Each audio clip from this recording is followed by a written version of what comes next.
Oh, so we've got 3 parallel lines. That's okay. We're going to start with 2. So pretend this is in here, okay? We're going to work with these because this is where all of the angles that they gave us are provided. First thing we need to do is just figure out x, okay? So don't be intimidated by that third line.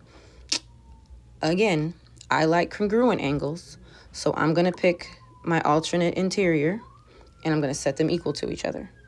So 7x plus 14 equals 8x plus 6. I need to get my variables on the same side. I'm going to choose the smaller one and get rid of it.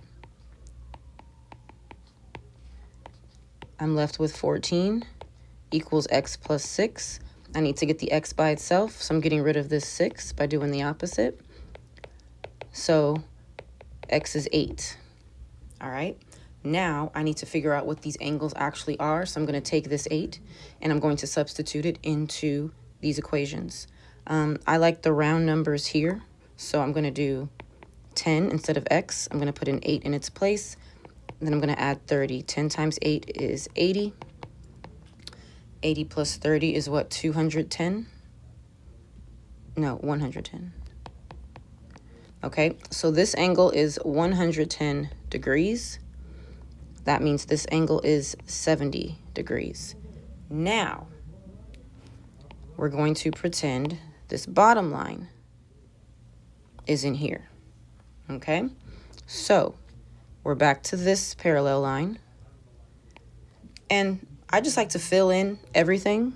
This is 110. This is 70. This is alternate interior, so this is 70. That means that is 70.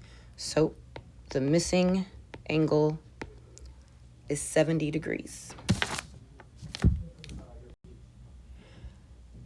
How did you determine your answer? And which angle relationships did you use? Well, I chose congruent angles to start.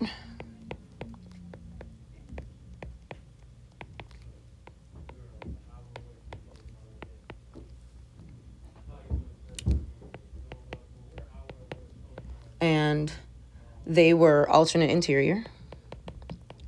You're going to put whatever angles you chose, okay? Then I solved for x, found one angle, subtracted from 180,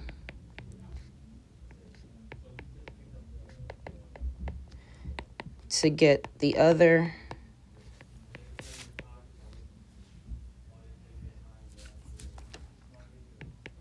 Then I just filled in all the missing angles.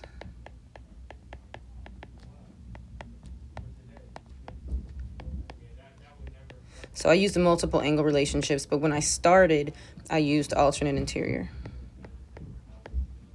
And that's it. Try practice problem 3. Just kidding. This was 3. You're going to do 4 and 5, and then you'll check your work on the next video.